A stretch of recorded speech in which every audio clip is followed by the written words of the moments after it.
My daughter texted me 3 weeks before her wedding. The wedding I was paying $40,000 for. "You can come if you still pay," she wrote, "but don't expect a seat up front." I read it twice. Then I typed back 6 words that I meant with my whole heart. "Then I'll keep the $40,000 and you can keep the seat."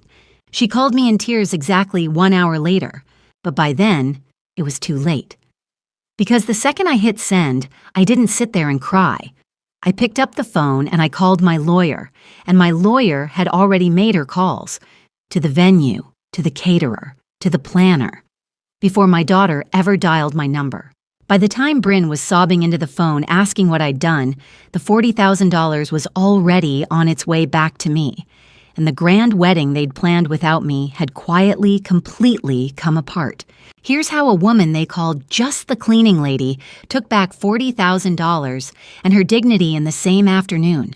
Welcome back to Alpha Mom Stories, where the woman they treat like the help is usually the one holding the contract. Stay with me to the end, drop a comment, and be sure to subscribe. My name is Cora Thorne. I'm 64 years old and I built everything I have with these 2 hands and a bucket. I started cleaning offices at night when Bryn was 4 and her father had just decided that fatherhood wasn't for him. 1 mop, 1 rusted station wagon, 1 client, a dentist's office on Route 9 that paid me $60 a week to make it shine. I cleaned that office on my hands and knees with my baby asleep in a playpen in the waiting room, and I did such a good job, the dentist told his friends. 35 years later, Thorne Commercial Cleaning has 60 employees, a fleet of vans, and contracts with half the office parks in the county. I pay for health insurance. I gave a lot of single mothers their first steady paycheck. I'm proud of it the way you're only proud of a thing that cost you everything. My hands show it. They're not soft. The knuckles are swollen, the palms are rough. There's a permanent callus on my right thumb from 40 years of wringing out mops and gripping a steering wheel before dawn. I used to be embarrassed by them. I'm not anymore. They're the truest thing about me. People see a woman with hands like mine and they decide they know the whole story. Cleaning lady. Salt of the earth, bless her. Not someone you'd seat up front. My future in-laws decided that about me the day they met me. My own daughter, I'm sorry to say, eventually decided it too. They all forgot one thing. A woman who built a company from 1 bucket reads a contract very, very carefully before she signs it. Let me tell you about the wedding. Bryn is my only child and I raised her alone and I would walk into traffic for her. I need you to know that before I tell you the rest, because the rest is going to make you angry at her, and I don't want you angrier at her than I am. I gave that girl everything. Not money at first. There wasn't any. I gave her the other things. I never missed a recital, even if I came straight from a job in my work clothes and sat in the back smelling like industrial cleaner. I paid her way through college $100 at a time. I told her every single day that she could be anything. She became a marketing manager, smart, polished, ambitious, and a little ashamed, I think, of where she came from, the way kids sometimes are when they climb. She started saying, "My mom's in facilities management," instead of "My mom cleans offices." I let it slide. Pride is a complicated thing in a child who watched her mother scrub toilets to feed her. Then she met Preston Whitfield. The Whitfields are old money, or the memory of it, anyway, which I'd learn matters. Big name in this county for 3 generations. A grandfather who'd owned mills, a family that summered places and knew people and wore their last name like a crown. Bryn fell in love with Preston, and I think a little bit with the whole world he came from, the ease of it, the belonging, and I was happy for her, genuinely. My girl marrying into a family that would never have to count pennies the way we had. I offered to pay for the wedding before anyone asked. $40,000, every cent of it earned on my knees. It was the proudest check I ever planned to write. I met Vivian Whitfield, Preston's mother, at a dinner to celebrate the engagement. I wore my good dress. I brought flowers. I was determined to be liked. Vivian looked at me the way you'd look at a coat you'd decided not to buy. "Cora," she said, taking my rough hand in her smooth one for exactly as long as politeness required. "Preston tells us you're in cleaning?" She said the word the way you'd say, "a mild illness." How industrious. 35 years, I said. Built it myself. How nice that there's such steady demand for that sort of thing, she said, and turned to talk to someone who mattered.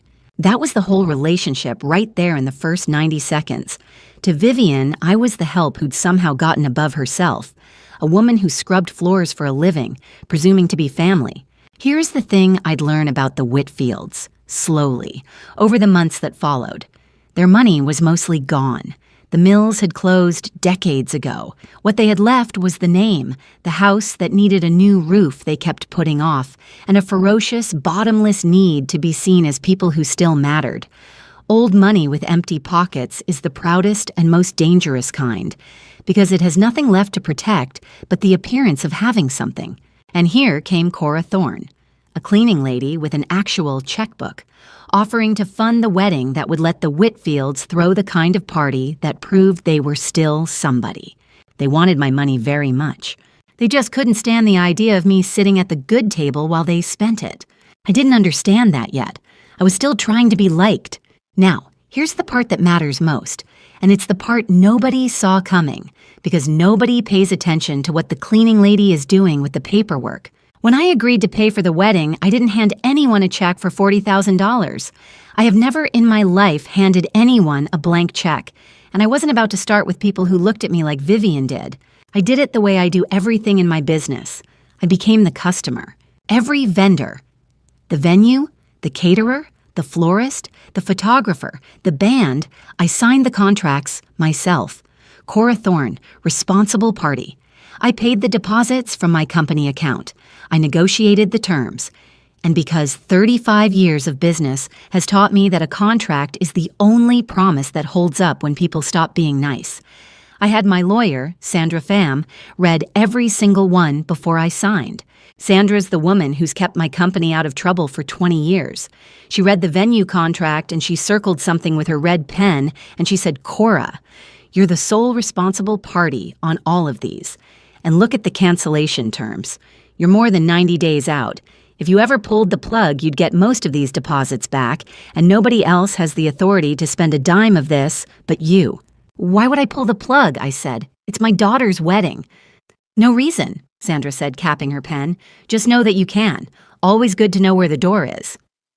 I put all the contracts in an accordion folder, the green one I use for important things, and I filed it away, and I forgot about Sandra's words.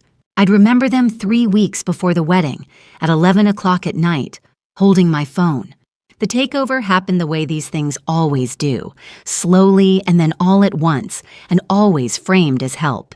Vivian just had some thoughts about the venue, then about the flowers, then about the guest list, which swelled with Whitfield cousins and Gerald's business contacts, until my side, my sisters, my employees, the people who'd actually held us up for 30 years, was squeezed down to a handful of seats.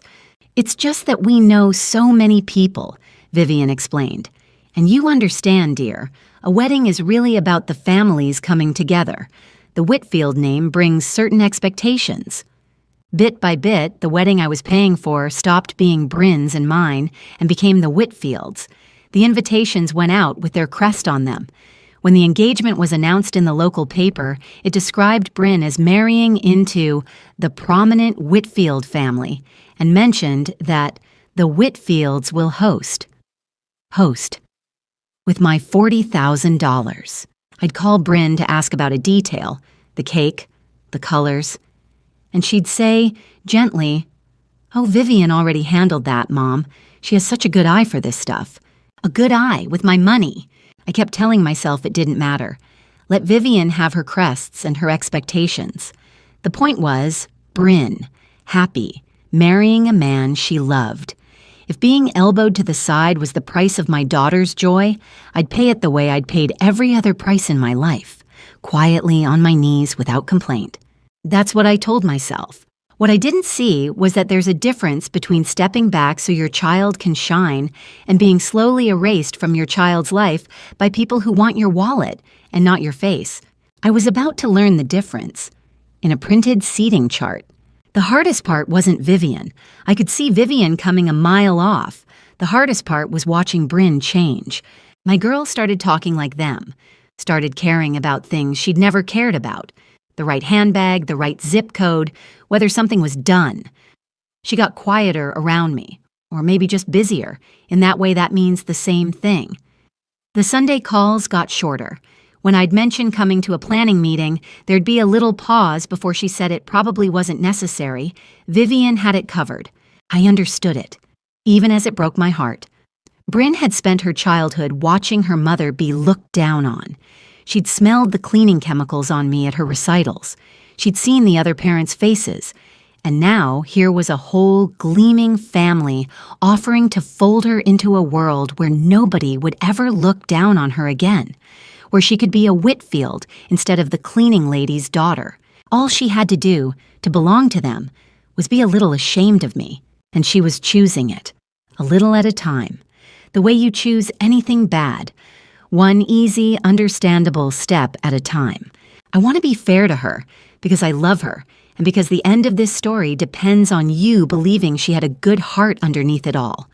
She wasn't cruel by nature. She was a girl who'd been poor and was terrified of being poor again, marrying into a family that traded belonging for loyalty. They were teaching her that I was the price of admission. I kept thinking she'd snap out of it, that she'd remember who'd sat in the back in her work clothes for 18 years of recitals. She would, eventually, but first she'd send the text. The seating chart became the battle nobody told me we were having. A wedding seating chart is a small thing and an enormous thing. It's a map of who matters, who's near the couple, who's at the back by the kitchen. At a wedding, the front row is for the people who made you. The parents, the grandparents, the ones whose whole lives bent around getting you to that altar. I assumed, without ever once thinking about it, that I'd be in the front row. Where else would the mother of the bride be? I'd paid for the room. I'd raised the bride.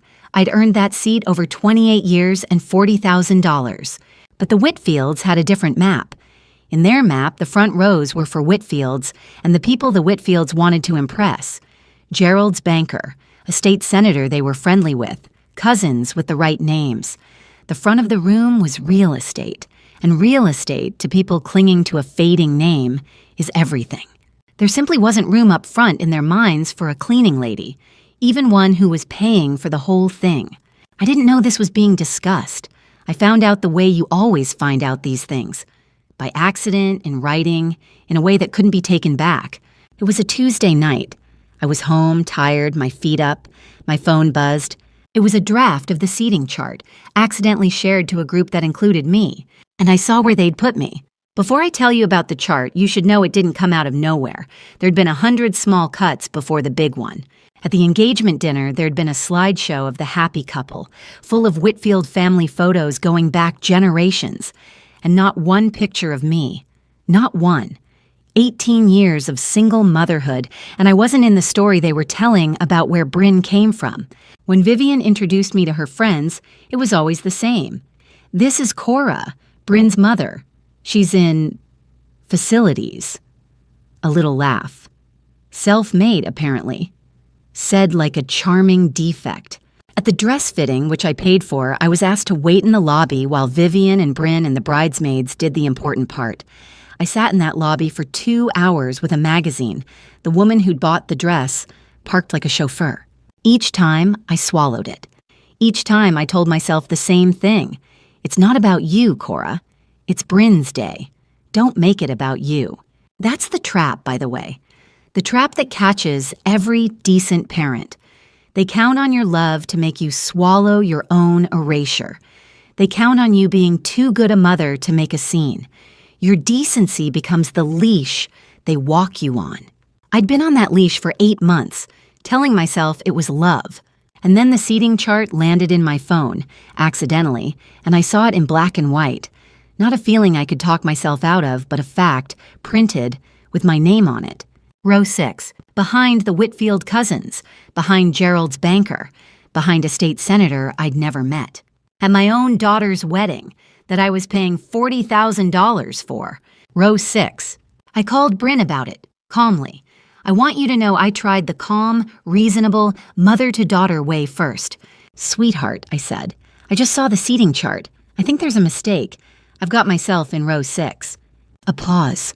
The pause told me it wasn't a mistake. Oh, Mom, yeah. Bryn's voice was careful, rehearsed.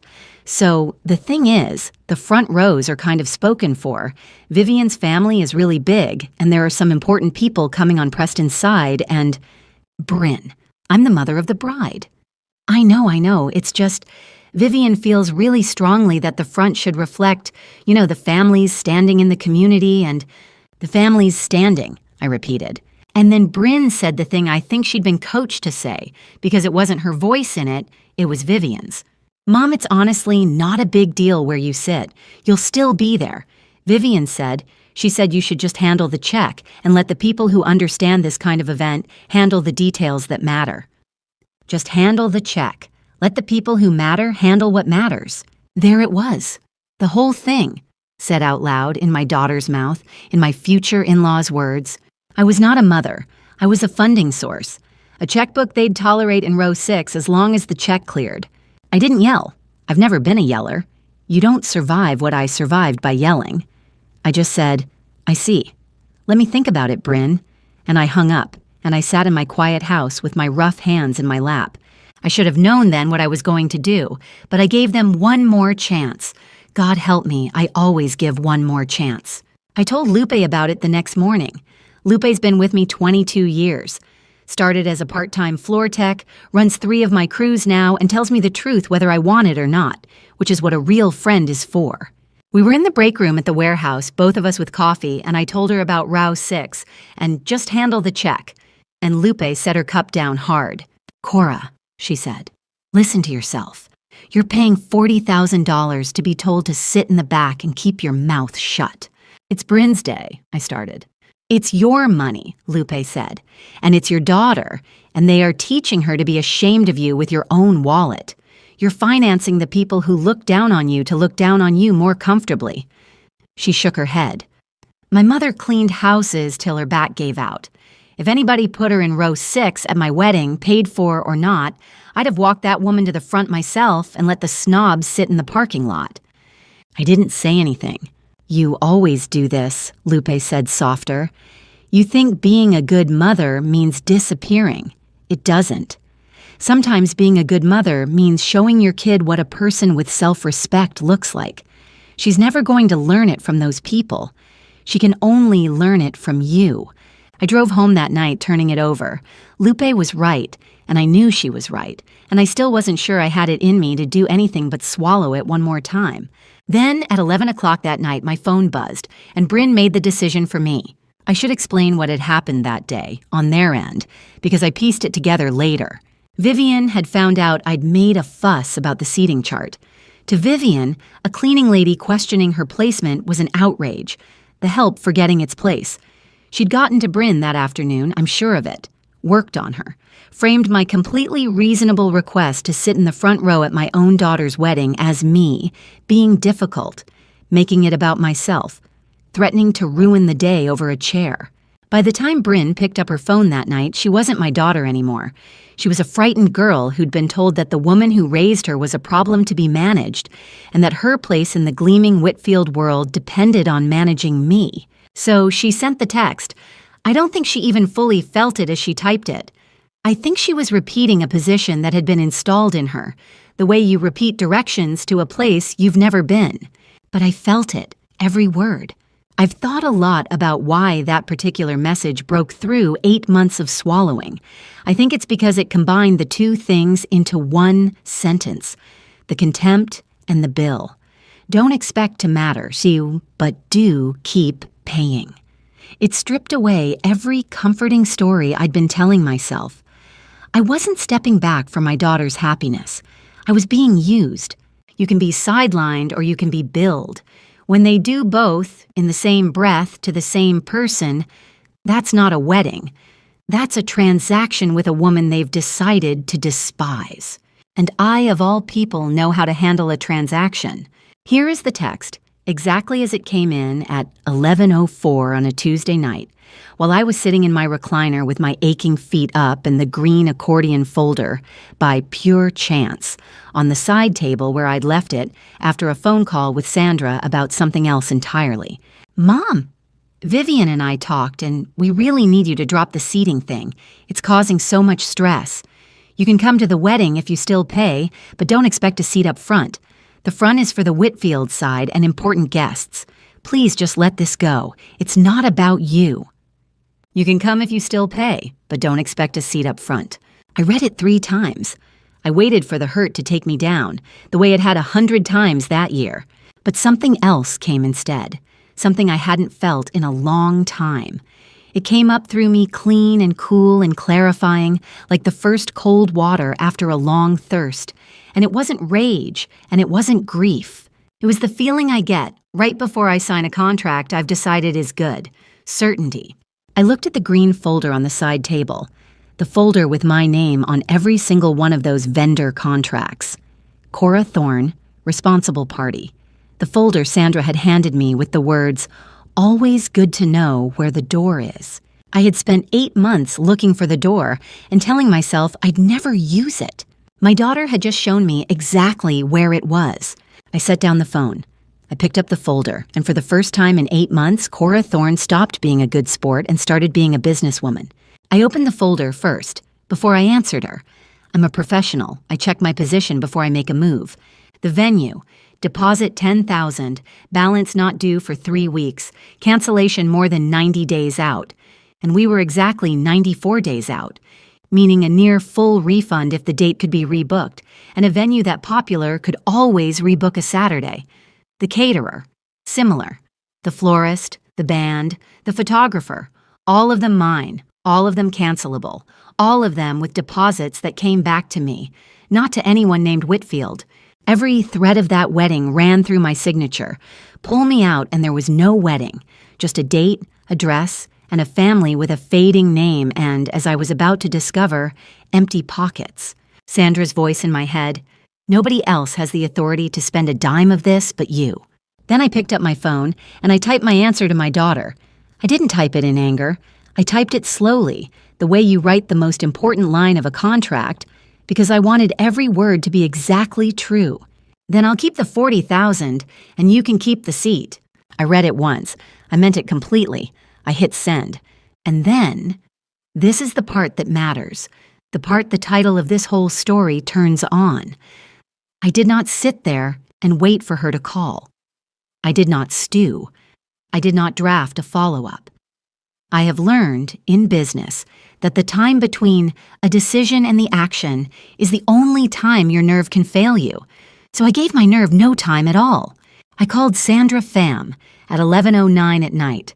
If you've spent your whole life being the one who absorbs it, who pays and smiles and steps to the back so everyone else can be comfortable, who's been taught that loving people means letting them treat you as less, then you know how terrifying and how holy it is.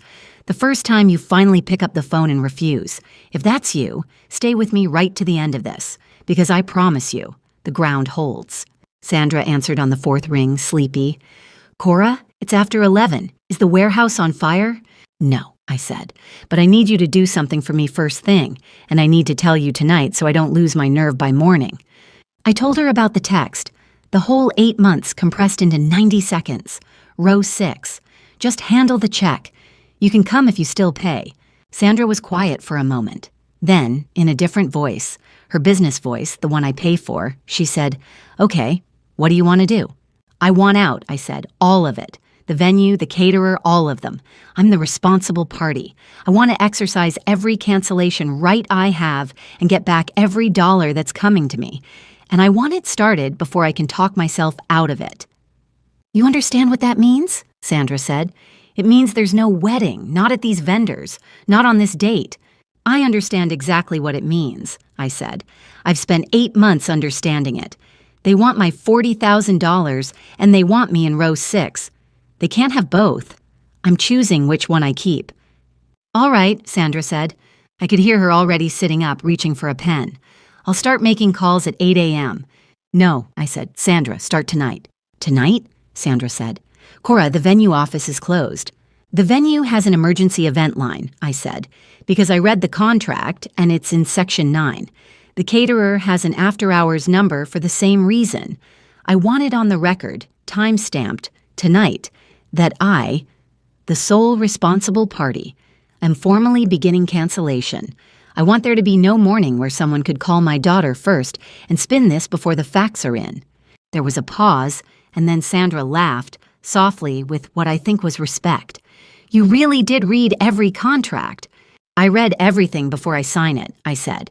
It's the only reason a woman like me ever has anything. Nobody hands us the benefit of the doubt, so we keep it in writing. Give me an hour, Sandra said. I'll make the calls I can make tonight and send the formal notices tonight so they're stamped. The rest at 8. And Cora... She paused. Are you sure? Once I send these, this is real. Bryn is going to be devastated. I looked at my rough hands. I thought about row 6. I thought about a slideshow with no picture of me in it.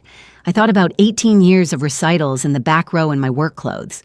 Bryn is going to be devastated either way, I said quietly.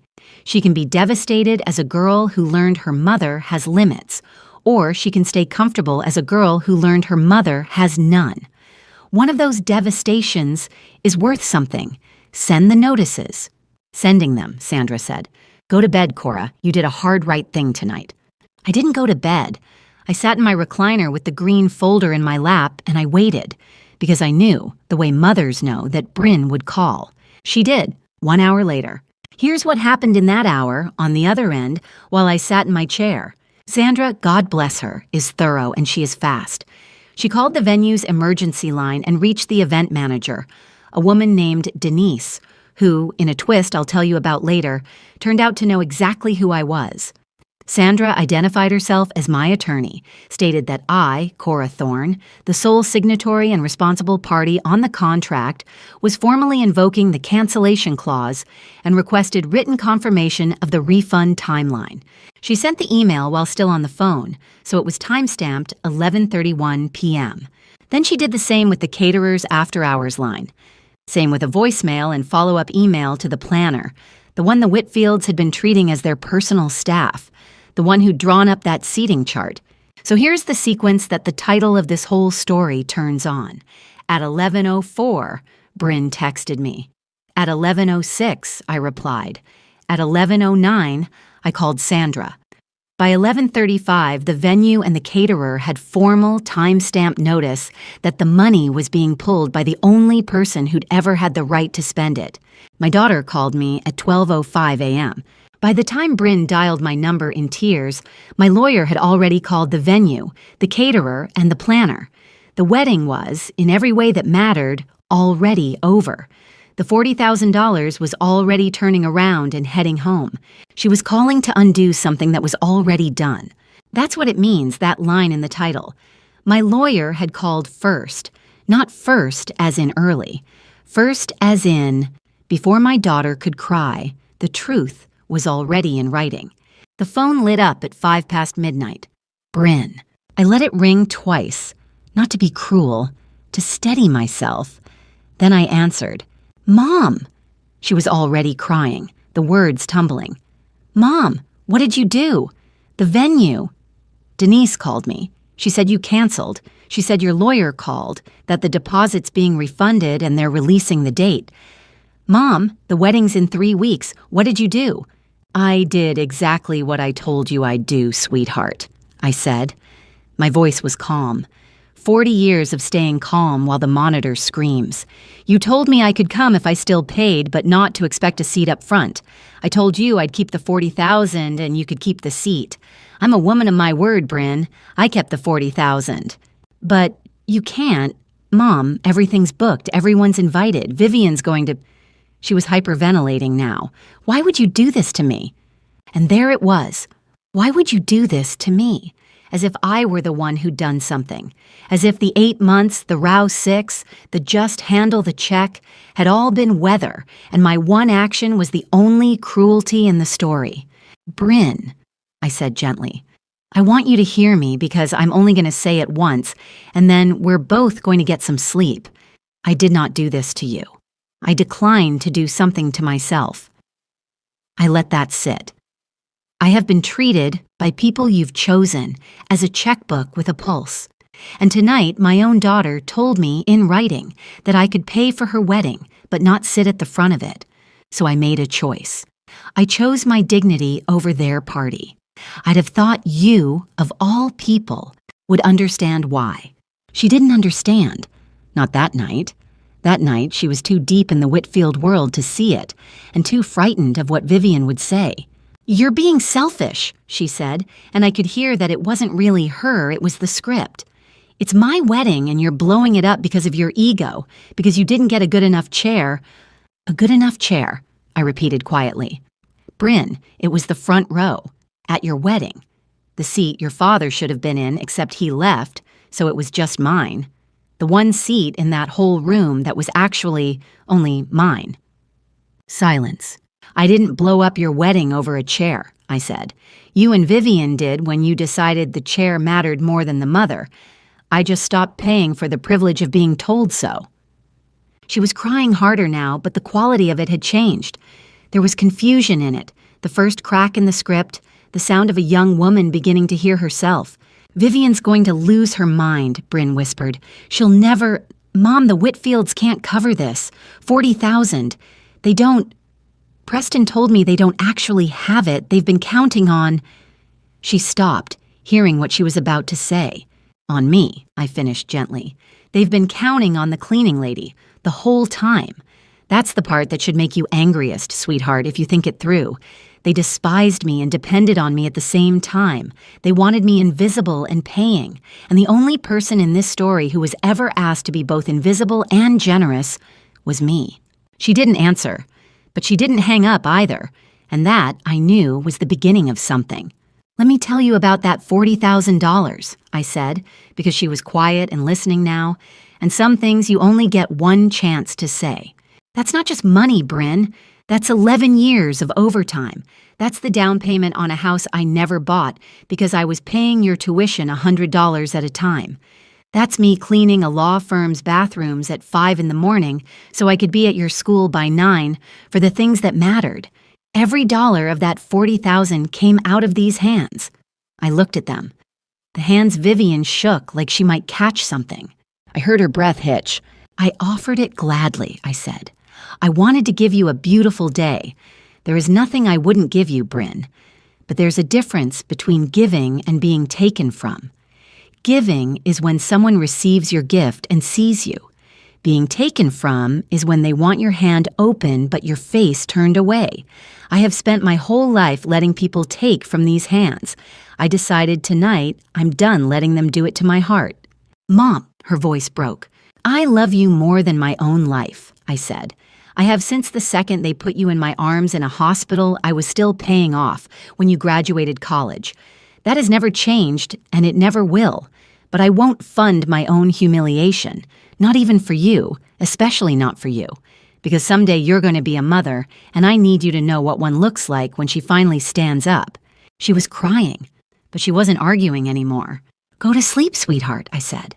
"We'll talk when the Whitfields aren't in your ear." Vivian called me at 8 the next morning. I let it go to voicemail because I had a company to run and crews to dispatch, and because some calls you take on your own schedule. The voicemail was a masterpiece. It started gracious. "Cora, dear, I think there's been a terrible misunderstanding," and curdled over 90 seconds into something with its claws out. By the end, she was informing me that I was behaving like exactly the sort of person everyone worried you were, that I'd humiliated the family, and that I would, of course, reinstate everything immediately, as this has gone far enough. Reinstate everything immediately, as if I were an employee who'd gone rogue, as if the $40,000 of mine were somehow hers to command. I called her back at noon between job sites, sitting in my van in a parking lot in my work clothes. I want you to picture that because the contrast is the whole point. Vivian in her sitting room with the roof she couldn't afford to fix. Me in a cleaning van that I owned outright. 60 people on my payroll. A green folder of contracts on the passenger seat, every one of them signed by me. "Vivian," I said, "I got your message." "Cora, thank goodness. Now you'll fix this today and we'll all—" "No," I said. I found that word does more work than any speech. No. Just the one syllable, calm, in a parking lot, from the cleaning lady. The silence on the other end was the sound of a woman realizing, for the first time, that the help she'd despised was holding the only checkbook in the room, and had just closed it. What did you say to me? Vivian breathed. I said no, I said. Shall I explain it or shall I let my lawyer? What followed over the next few days was the most educational week of my daughter's life. Because once my $40,000 walked out of the room, the Whitfields had to do the one thing they'd been avoiding for 3 generations: look at their own bank account. Preston, it turned out, made a decent salary but had no savings. He'd been raised to spend like a Whitfield on an income that wasn't one. Gerald's business interests were mostly debts wearing nice suits. And Vivian, the grand Vivian, had been quietly selling off jewelry for years to keep up the house. The grand wedding the Whitfields had been planning to host had never been theirs to host. It was mine. It had always been mine. They'd simply gotten so used to my money that they'd started believing it was a Whitfield resource, the way you stop noticing the people who clean your office. And now it was gone, and they couldn't replace it, and the whole gleaming edifice, the crested invitations, the senator, the front rows for people who mattered, sat exposed as what it had always been, a poor family's pride, propped up by a cleaning lady's checkbook. Bryn saw all of it. That's the thing. With my money out of the room, the Whitfields had nothing left to perform with, and the performance was all there'd ever been. She watched Vivian rage and scramble and beg. She watched Preston. And this is the part that broke her, I think. She watched Preston side with his mother. Not once in that whole terrible week did Preston call me or stand up to Vivian or put his arm around my daughter and say, "My mother was wrong about yours." He just got quieter, the way the weak do, the way I'd watched Bryn herself get quiet for months. Except now she was watching someone do it to her. Bryn came to my house that Saturday, alone. No Preston, no Vivian, no script. She sat at my kitchen table, the same table where I'd helped her with homework while my work clothes soaked in the sink. And she looked at my hands, and she started to cry. And this time, it was the real kind, the kind without anyone watching to perform for. "I introduced you as facilities," she said. "At the engagement dinner, I heard myself do it, and I let it happen. I let all of it happen. The photos, the lobby at the dress fitting. I knew, Mom. I knew it was wrong every time, and I let it happen because I wanted them to think I was, I don't even know, better than where I came from." "I know, baby," I said. "I watched you want it. I understood it. I grew up poor, too.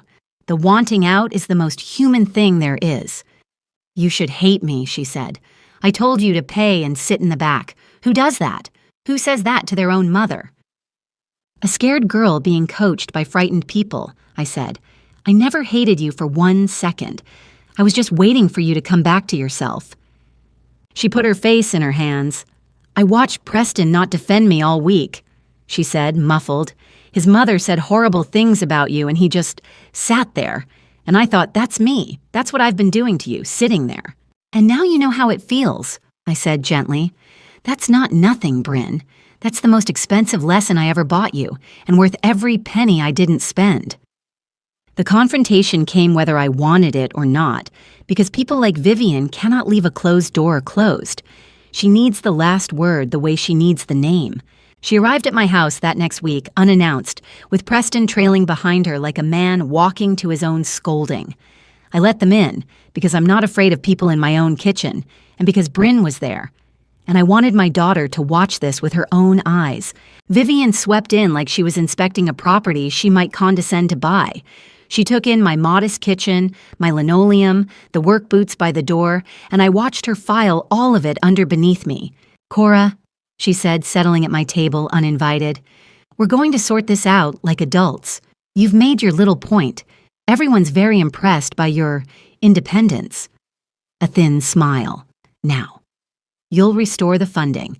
We'll find you a perfectly nice seat. Perhaps not the very front, but somewhere dignified.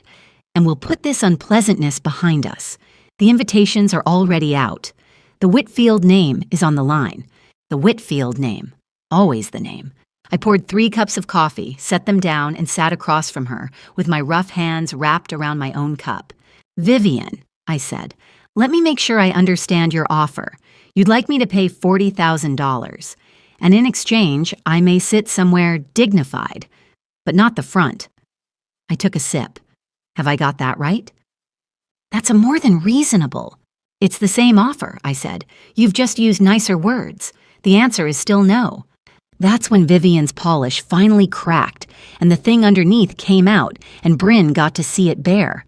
Do you have any idea, Vivian said, her voice rising, what it has been like for our family to absorb this marriage? To explain to people that Preston is marrying the daughter of a woman who scrubs floors? We have given your daughter a name, access, a future. The very least Annie you could do is fund the celebration quietly and let the people who actually understand society handle it. And instead, you throw a tantrum over a chair, like exactly the kind of common grasping. Careful, I said, quiet. But something in it stopped her. Common, I said. Say the word, Vivian. You've been swallowing it for 8 months. Common, grasping. The cleaning lady who forgot her place. I set down my cup. Here's what's interesting. In this entire arrangement, only one family has been grasping at the other's money, and it wasn't mine.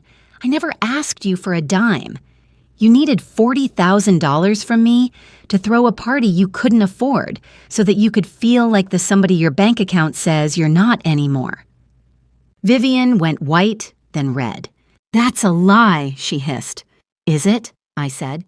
Preston, look at your mother and tell me the Whitfields can write a $40,000 check today. Go on, tell me, and I'll apologize and put the money back this afternoon. Preston looked at the table. He didn't say a word. The silence said all of it. And Bryn watched her fiancé sit in silence while his mother called her mother common. And I saw, on my daughter's face, the exact moment the gleaming Whitfield world lost its shine for good. I reached over to the counter and I picked up the green folder. I set it on the table between us and I opened it, and I laid the contracts out one at a time, the way you lay out cards when the hand is already won. These are the contracts for your son's wedding, Vivian, I said. The venue, the caterer, the florist, the band, the photographer. Read the signature line on any of them. She didn't move, so I read it for her. Cora Thorne, Cora Thorne, Cora Thorne. Everyone. Not Whitfield, not Bryn, not Preston. Mine. I'm the responsible party on all of it, because I am a businesswoman, and a businesswoman does not hand frightened, grasping people $40,000 and trust them to be kind. I squared the stack. You spent 8 months treating me like a checkbook, but you never once read the checkbook. If you had, you'd have seen that the cleaning lady held the only authority in the entire wedding. I could have taken your front rows and your senator and your crested invitations off the board any day I chose. I just hoped, right up until Tuesday night, that I wouldn't have to. Vivian stared at the contracts with her name nowhere on them. You told my daughter to tell me, I said, that I should just handle the check and let the people who matter handle what matters. I looked at her. So that's exactly what I did. I handled the check. I took it back. Now you handle what matters. The venue, the caterer, the guests, the senator. Without it. I closed the folder. Let me know how that goes. Vivian stood up so fast her chair scraped. She was shaking, not with sorrow, with the specific fury of a person who has just discovered the floor was never theirs. You will regret this, she said. You have humiliated us. Do you understand what people will say?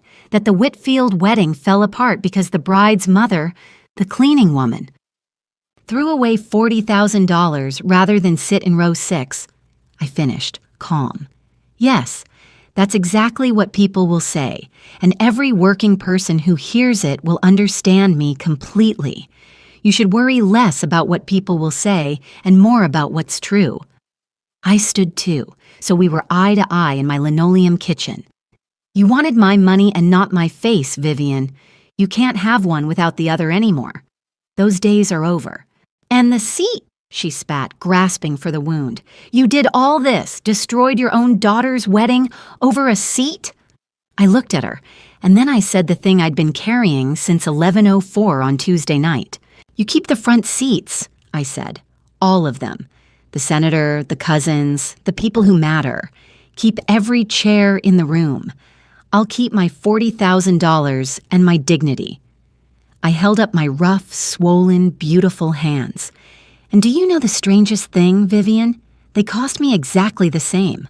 40 years of these hands bought both the money and the dignity. I'm not going to spend one to lose the other. Not for you. Not for a chair. Not even for my own daughter. And from across the kitchen, in a small, clear, changed voice, my daughter said, "She's right." The room turned to Bryn.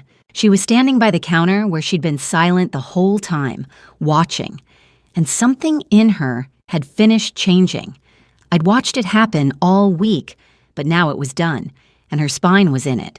"She's right, Vivian," Bryn said again, steadier, and I'm ashamed it took me this long to say it. She looked at Preston.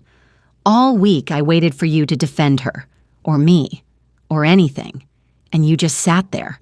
The way I sat there for 8 months while your mother treated mine like staff." Her voice cracked, but she kept going. "I almost became you, both of you. I sent my own mother a text telling her to pay for my wedding and sit in the back. My mother, who cleaned offices at dawn so she could be at my recitals." "Bryn," Vivian warned, "think very carefully about—" "I am thinking carefully," Bryn said, "for the first time in a year." She walked across the kitchen and she stood next to me, next to the cleaning lady in front of the Whitfields, and she took my rough hand in hers the way no one in that gleaming family ever had. I'd rather have row 6 next to my mother than the whole front row next to people who'd put her there. Vivian's mouth opened and closed. Preston stared at the floor. "I think you should both go," Bryn said quietly. "And Preston, don't call me tonight. I need to think about whether I want to marry a man who watched his mother do this and said nothing. I already know one woman who'd never sit silent while someone she loved was disrespected." She squeezed my hand. "I'm related to her. I forgot that for a while." They left. They didn't slam the door. People like that never do. But it was the last time Vivian Whitfield ever sat at my table. Here's how it shook out in the months after, because I know you want the ledger and not just the feeling. I've always believed in a clean ledger. The $40,000 came back, most of it within a few weeks. Denise rebooked that Saturday inside of a month, so the venue refunded the deposit in full, and the other vendors followed, minus a few small, fair fees Sandra negotiated down. Cora Thorne, responsible party, got her money home where it had been earned. The grand Whitfield wedding never happened. There was no version of it the Whitfields could pay for themselves, which is the entire truth of the Whitfields, in one sentence. The crested invitations went in a drawer. The senator went to someone else's party. And the engagement ended. Not in a blow-up. In a fade, which is how the week end things. Preston never did call to defend Bryn or me or himself. He let his mother do his thinking, and Bryn watched him do it. And a few weeks later, she gave the ring back. "I kept waiting for him to become a man who'd stand up," she told me, and I realized I was watching a documentary about my own life. I didn't want to marry the thing I was trying to stop being. Vivian told everyone who'd listened that the cleaning woman had destroyed the wedding out of spite and class resentment. Let her. Every person in this county who's ever worn a name tag knows exactly what happened and exactly whose side they're on. You don't get to spend 40 years cleaning a community's offices without that community knowing precisely who the grasping one was. It wasn't me. It was never me. Bryn moved back near me for a while after, out of the Whitfield orbit entirely. She took a breath she'd been holding for a year. And I'll tell you what I did with the $40,000 because it's the best part, and because it's what Bryn's father never understood about money and Vivian never will. I gave it to my daughter, all of it. But not for a party. I put it toward the down payment on a little house. Her house, in her name, with her on the deed and the mortgage, a place that no mother-in-law could ever seat her in row 6 of, because it was hers.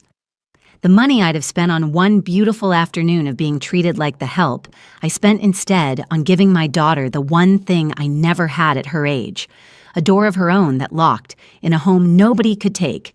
"You should keep it, Mom," she said when I told her. "You earned it. You earned it on your knees."